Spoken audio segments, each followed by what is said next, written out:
Bonsoir à toutes et à tous, je suis ravi de vous retrouver pour ce journal du mercredi 8 septembre. Dans l'actualité aujourd'hui, la situation sanitaire reste préoccupante, mais les indicateurs sont en baisse et une dynamique plutôt favorable semble se dessiner. Aujourd'hui, un point sur la situation épidémiologique a été fait par la plateforme Covid-19, mais le centre de soins de Paea et l'obligation vaccinale ont été évoqués. On vous en dit plus dans un instant. Il ne faut pas pour autant relâcher les efforts en faveur des personnes durement atteintes par le Covid-19. Ce soir, on s'intéresse au maintien des soins à domicile et notamment à l'oxygénothérapie qui coûte à la CPS 170 millions de francs par mois supplémentaires. Comme chaque mercredi, le docteur Didier Bondou répondra à nos questions ainsi qu'à celles des internautes.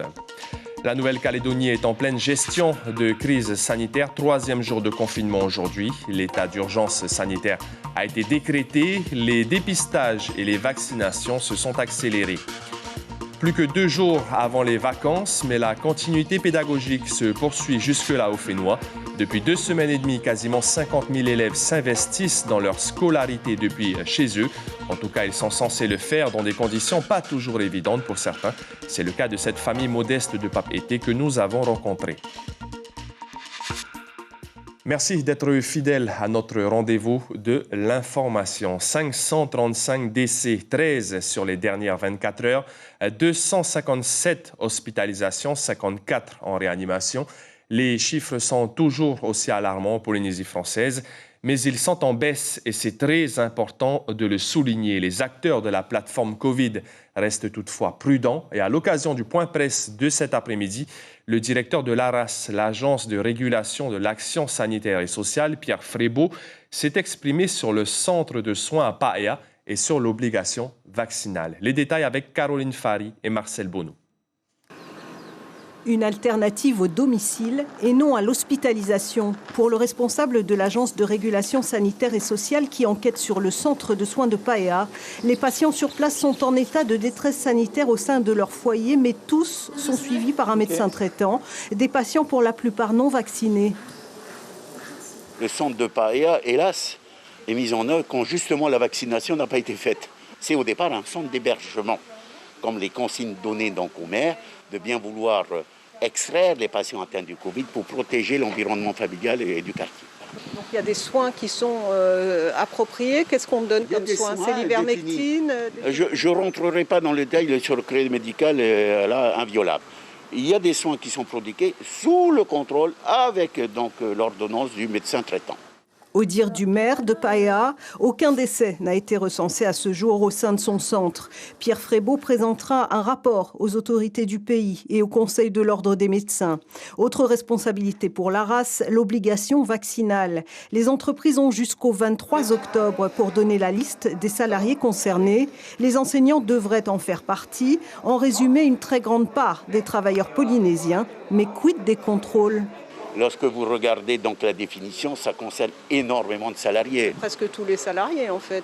Je ne sais pas si ça concerne les 63 000. Si vous me dites est-ce que j'ai les moyens d'aller contrôler 63 000 en une journée, non. Mais les contrôles seront faits. Reste à attendre l'épée de Damoclès du Conseil d'État qui doit se prononcer sur la validité de cette loi. Il y a 3 semaines de cela, la Polynésie manquait d'oxygène, mais les prestataires d'oxygénothérapie ont su vite réagir pour acheter des concentrateurs.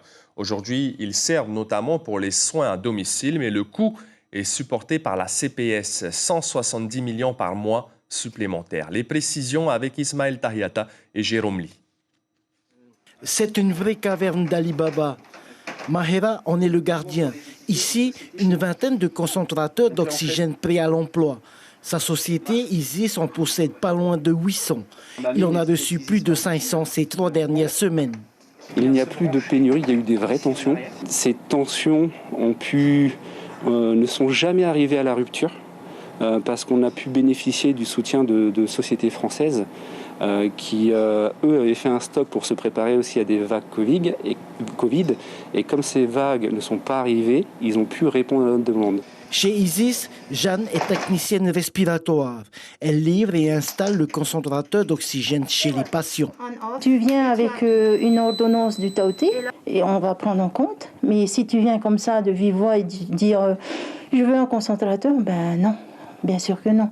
On ne peut pas donner un concentrateur comme ça.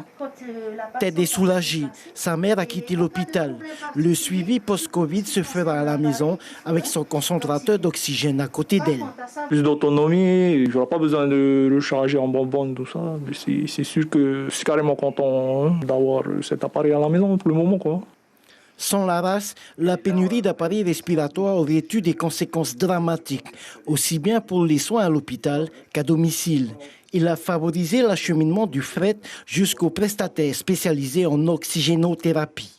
Il y a 4 prestataires qui sont identifiés et qui peuvent mettre en place des appareils, donc des concentrateurs à domicile. Ces sociétés sont donc Isis Polynésie, Ceprodome, Pacific Care et l'association APER Apurad. Il y a aussi la pharmacie de Bora Bora qui met en place des concentrateurs pour les gens de Bora Bora. Les soins à domicile, pour la CPS, cela a un coût. Et ça se chiffre en millions. Près de 270 millions de francs par mois supplémentaires. Une loi de pays prend en charge ces dépenses. En fait, il y a un peu moins d'1 millier de personnes qui sont actuellement à domicile, en tout cas en soins pour la CPS, avec des feuilles de soins. Le maintien à domicile, c'est des soins infirmiers en plus, supplémentaires. C'est des soins de visite à domicile de médecins supplémentaires. Et effectivement, c'est de l'oxygénothérapie à domicile en plus. À près de 300 000 francs le concentrateur d'oxygène, Mahera n'a pas hésité à mettre sa société dans le rouge pour répondre à l'urgence sanitaire. Ce qu'il faut savoir, c'est que notre métier, c'est pas de prendre en charge à court terme des gens. On est sur des maladies chroniques.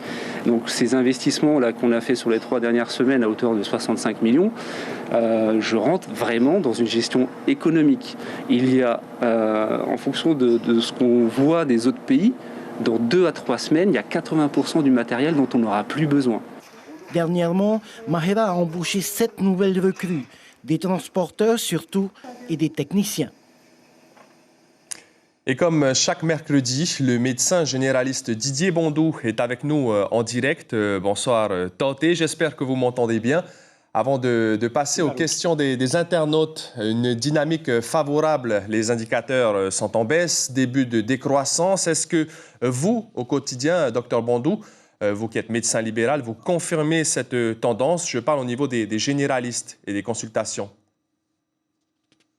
Oui, sans baigner dans un optimisme débordant, il faut bien reconnaître que notre activité a diminué ces derniers jours et dernières semaines. Donc, le plateau qui s'instaure et qui devrait quand même se persister par la suite. Alors, Tanté Bondou, on recense aujourd'hui 535 décès officiellement.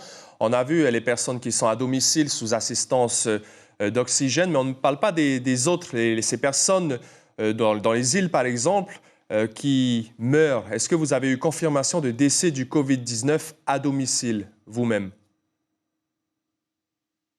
Oui, bien sûr, j'ai été amené à faire des certificats de décès à domicile pour les patients Covid. Ce n'est pas encore chiffré ni répertorié par les services des statistiques, mais ça le sera à la fin de l'année 2021.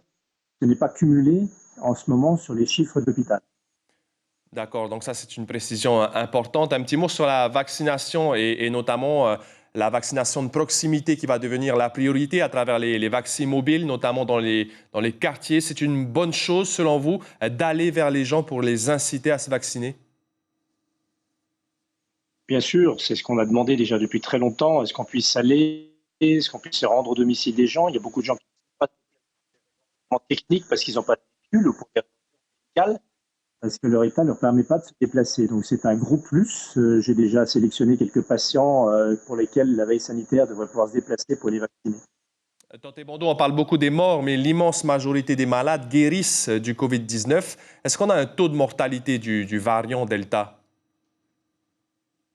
Je dirais que sur le fait Noël, le calcul est assez rapide. Malheureusement, sur une période très courte, on a eu plus de 400 décès pour une population de 280 000 habitants. La division est malheureusement vite faite. Je rebondirai sur ce qui a été dit juste avant de la part de l'oxygénothérapie. Il faut bien avouer que ces patients, s'ils n'avaient pas d'oxygénothérapie à domicile, seraient hospitalisés. Et seraient hospitalisés avec un coût qui serait bien supérieur à celui qu'il est à domicile. Merci beaucoup, Tante Bando, pour ces quelques précisions. Malheureusement, la transmission n'est pas bonne, mais en tout cas, on vous remercie beaucoup pour votre disponibilité ce mercredi soir, encore une fois. Merci. Demain matin, en radio, Wilma Tehihira Sibar, psychologue clinicienne et chargée de mission de la direction de la santé, sera l'invitée café. Elle parlera notamment de la ligne verte d'écoute, de soutien et d'accompagnement psychologique pour les personnes en souffrance et impactées par la crise du Covid-19. Ce numéro s'affiche, c'est le 40 46 00 47. L'obligation est passée un peu inaperçue, mais depuis ce lundi, les déplacements inter-îles au Rarumat-Ei sont soumis à une sorte de passe sanitaire, même s'il n'est pas expressément nommé. Pour les personnes vaccinées, il faut présenter son certificat de vaccination. Par contre, pour les non-vaccinés, il faut présenter un test négatif et une attestation de déplacement dérogatoire inter-îles.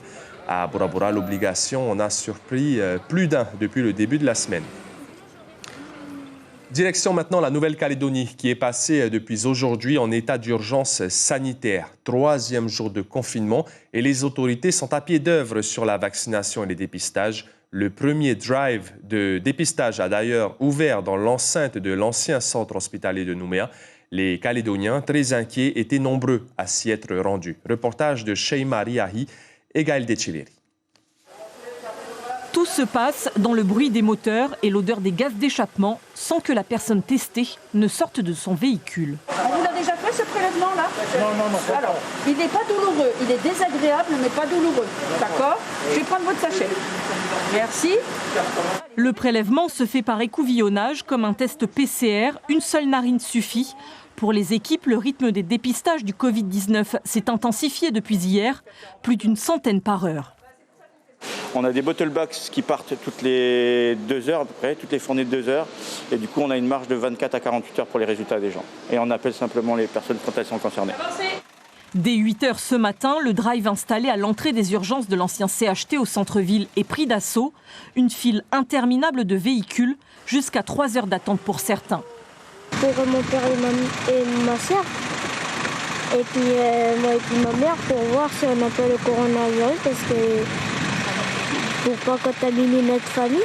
On a un cousin qui est parti à Lifou pour le foot. Nous on est inquiets, du coup j'ai dit à la famille de venir faire le test. Je suis vacciné déjà, mais c'est pour mes enfants, pour savoir comment.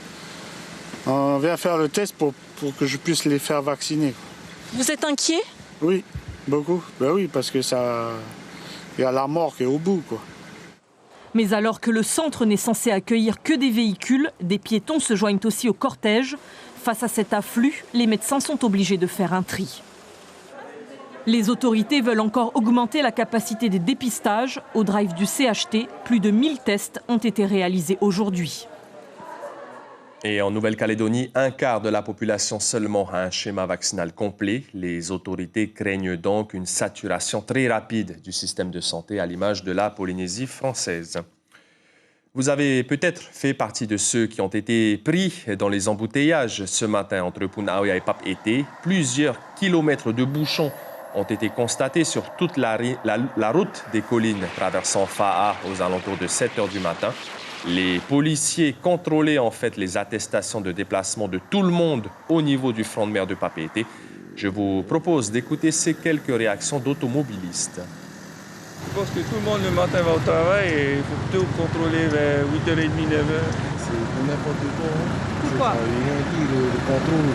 Ils choisissent à n'importe quel moment pour venir faire le contrôle. Ils ne font pas tous les jours. Quoi. On s'en fout des embouteillages, on est là pour la santé. C'est tout, hein? Donc le fait qu'il y ait des contrôles? Non, il n'y a pas de problème. Il n'y a pas de problème. Il faut qu'il y ait des contrôles. Et c'était donc ce matin. Ils sont plus de 49 000 élèves polynésiens aujourd'hui censés suivre les cours à domicile de la maternelle au lycée. Mais le principal problème dans cette continuité pédagogique, c'est la fracture numérique au Fénois. Car les ordinateurs et Internet, ce n'est pas tout le monde qui a la chance d'en avoir. Heata Buluk et Patita Savea sont allés à la rencontre d'une famille modeste du quartier Estol, à Papeete. Lis les phrases et tu relis à l'image qui convient. Okay? Là, qu'est-ce qu'on a manqué?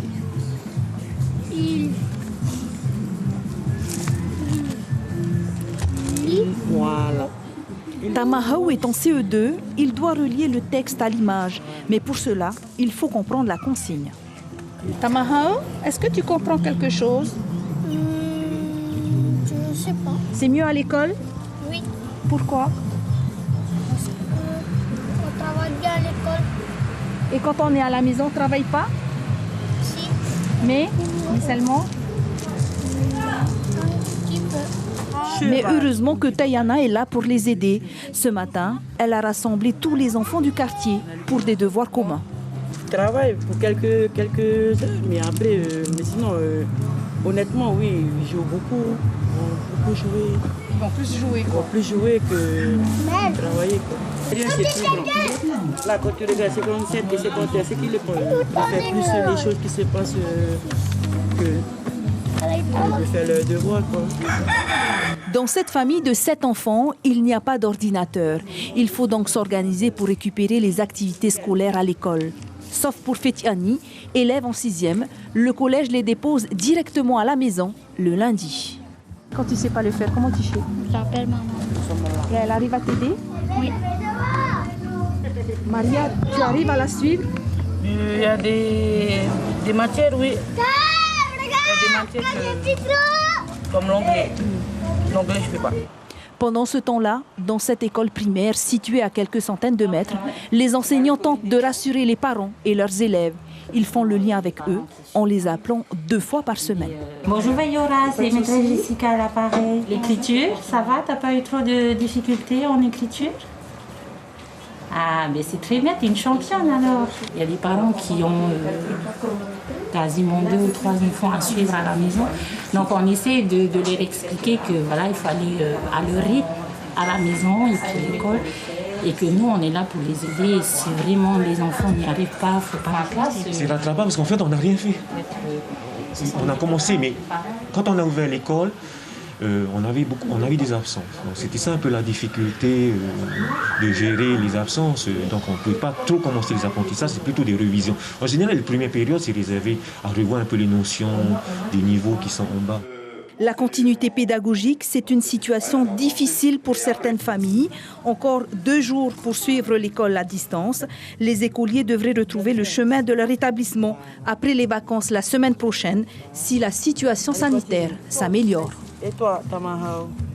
C'est la dernière semaine de continuité pédagogique justement avant les vacances et la préparation de la rentrée prévue dans la vingtaine de septembre, moment choisi par l'inspecteur de l'Éducation nationale Moana Greg pour aller à la rencontre des directions et des équipes enseignantes. Aujourd'hui, il était en visite dans les écoles de Mahina, le cadre de l'éducation qui se projette déjà vers la rentrée du 20 septembre prochain et qui souhaite porter une attention particulière sur les élèves en difficulté. Moana Greg est au micro de Hirote Rorotua.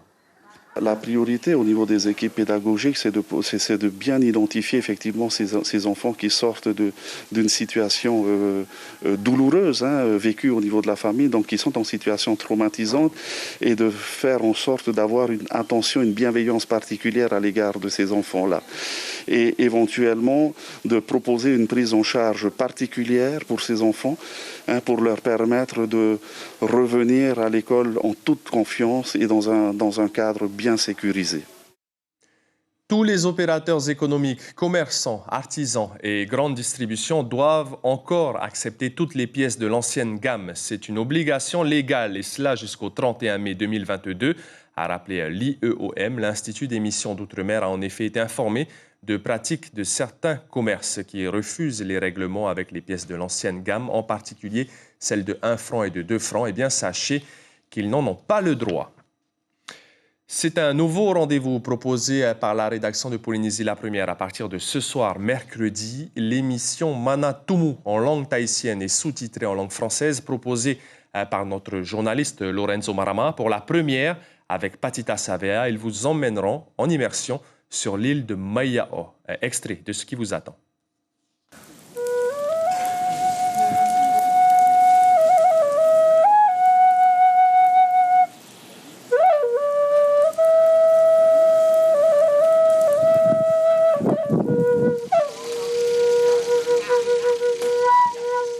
Te pupoi, te whaineinera te whea tautei te maupea e tō rato mowaa, no te i iriti rarahui o te rotorahi.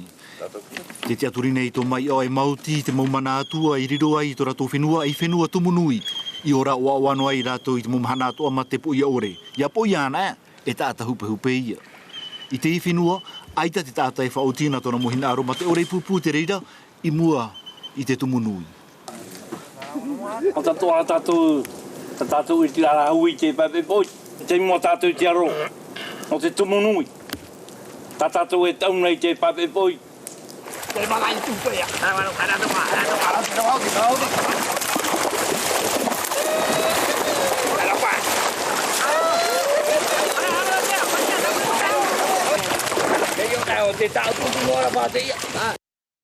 Et la vie des îles, ça fait toujours autant rêver. À retenir dans l'actualité du jour, les indicateurs Covid qui sont légèrement en baisse et la dynamique qui est plutôt favorable. Le pic épidémique serait derrière nous, mais le virus continue de tuer en Polynésie. 13 victimes ces dernières 24 heures pour un total de 535 décès depuis le début de cette crise.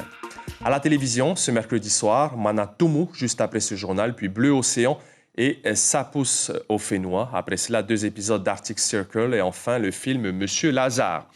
Dans la presse écrite, demain, jeudi, la dépêche de Tahiti, vive inquiétude en Nouvelle-Calédonie. Tahiti Info titre sur la situation sanitaire au Fénois, le pic est franchi. Merci d'avoir été avec nous. L'information, c'est aussi sur notre site internet et en radio demain matin à partir de 5h. Je vous retrouve demain soir, 19h. Et en attendant, prenez bien soin de vous, protégez-vous. Bonne soirée sur Polynésie la Première.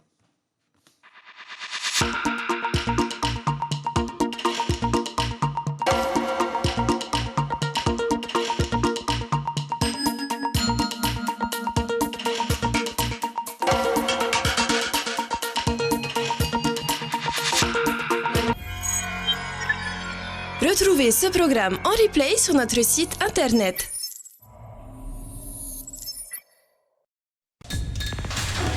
L'information en continu sur Polynésie la Première, internet et réseaux sociaux.